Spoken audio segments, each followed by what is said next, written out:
নিজ ঘরে ফাঁসিতে আত্মহত্যা করলেন 50 ঊর্ধ্ব এক ব্যক্তি। মৃতের নাম কিঙ্কর দেবনাথ। ঘটনা চরিলাম দ্বাদশ শ্রেণী বিদ্যালয় সংলগ্ন এলাকায়।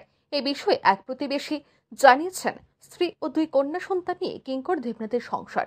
আজ থেকে কয়েক বছর পূর্বে 2 কন্যারই বিয়ে হয়ে যায়। তারপর স্বামী স্ত্রী সংসার। কিছু বছর ধরে কিঙ্কর দেবনাথ কোনো কাজের সাথে যুক্ত নন, কিন্তু কিঙ্কর দেবনাথের স্ত্রী রেগা কাজ করেন। মঙ্গলবারও কিঙ্কর দেবনাথের স্ত্রী আরতি দেবনাথ রেগা কাজের জন্য যান, কিন্তু দুপুরে বাড়ি ফিরে এসে দেখতে পান নিজ ঘরে ঝুলন্ত অবস্থায় রয়েছেন কিঙ্কর দেবনাথ। সাথে সাথে চিৎকার শুরু করেন আরতি দেবনাথ।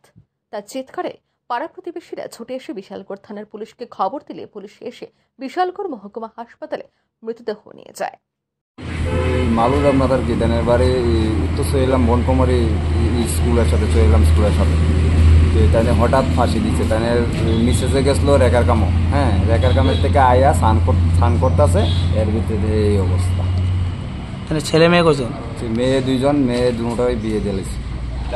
কি করে এমনিতে কাজকর্ম? এমনিতে কোনো কাজ করে না, বাড়িতেই আছে, জায়গা সম্পদ আছে। বয়সটা কত হইব? বয়স 52 কি 53 এমন বয়স। আপনার কি হয় জানে? পাড়া প্রতিবাসী দাদা লাগে, বড় ভাই। কিঙ্কর দেবনাথের স্ত্রীর বক্তব্য, পরিবারের কোনো ধরনের অশান্তি ছিল না। 3 বেলা খেয়ে পরে দিব্যি চলছিল সংসার। তাও কি কারণে কিঙ্কর দেবনাথ মৃত্যুর পথ বেছে নিলেন সেই বিষয়ে কারোর কোনো ধারণা নেই। তার এই মৃত্যুতে গোটা এলাকায় শোকের ছায়া নেমে আসে। ব্যুরো রিপোর্ট, আর নিউজ।